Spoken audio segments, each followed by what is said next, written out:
Most CO2 is bound up in Earth's core, which is why carbon dioxide levels rise when continents move. CO2 is released by earthquakes and CO2 is released by volcanoes. We know that, for example, Yellowstone supervolcano releases 40,000 tons of carbon dioxide every single day. And that's why the magma chamber underneath was found to be much bigger than it was thought to be, because of the tremendous amount of carbon dioxide being released from Yellowstone every single day. Now, mainstream media would have us believe that the fluctuations in the carbon dioxide levels in the atmosphere are completely man-made, but that's not the case. They insist that technological advances as well as overpopulation have driven our planet to a state of crisis, one evidenced by a rapidly warming atmosphere. However, a basic understanding of the global carbon cycle would suggest otherwise.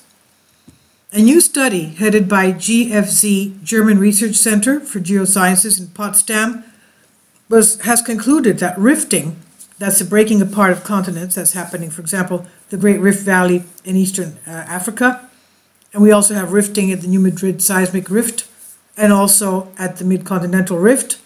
That's the horseshoe-shaped mantle plume that goes on the west side towards central United States, all the way down to Texas, and the east side goes along New Madrid seismic zone. Now, the Potsdam University concludes that rifting, or the breaking up of continents, greatly contributes to the higher carbon dioxide CO2 concentrations in our atmosphere. What most people do not realize is that a majority of the carbon found on Earth is bound to its core. Only 100,000th of carbon dioxide on our planet is observed in the atmosphere, biosphere, and oceans. Scientists once believed that deep carbon is released into the atmosphere at mid-oceanic ridges due to volcanic activity. The resulting process bursts out jets of carbon dioxide through a chemical reaction. This process of degassing carbon dioxide through active volcanoes is not, however, properly constrained. Scientists have noted that such fault systems do not account for the increase of CO2 levels seen in the atmosphere over the last 5 decades. A more likely explanation is hypothesized. Authors of the study posit that a large output of CO2 can be explained by the shifts of tectonic plates or the movements of these large continental areas across the ocean. Sascha Brun from GFZ and co-author of the research explains rift systems developed by tectonic stretching of the continental crust, which may lead to a breakup of entire plates.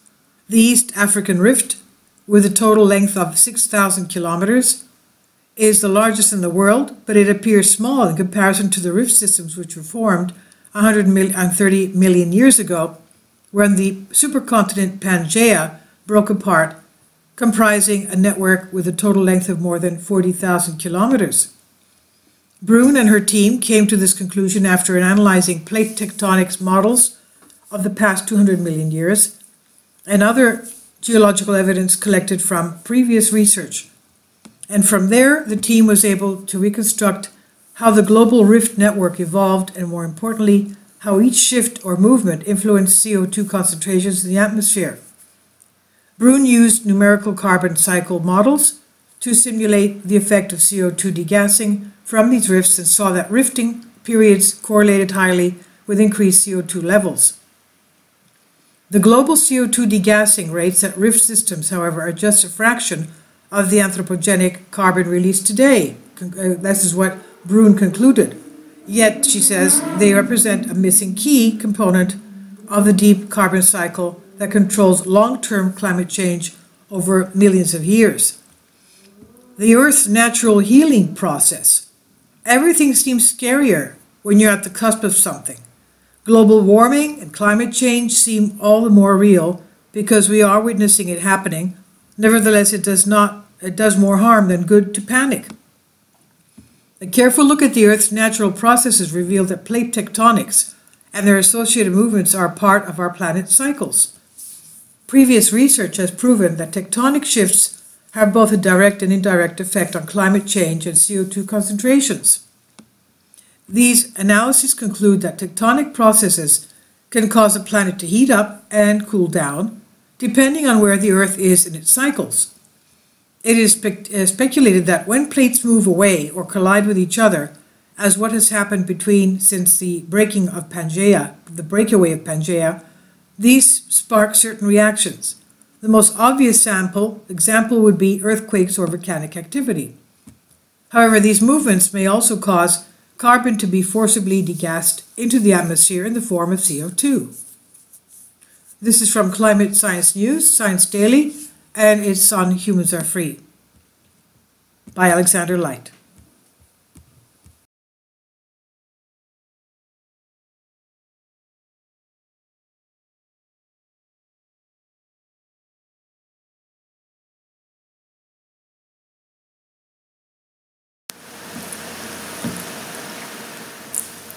If you'd like to join me on my Patreon account, you will hear content not covered by mainstream media.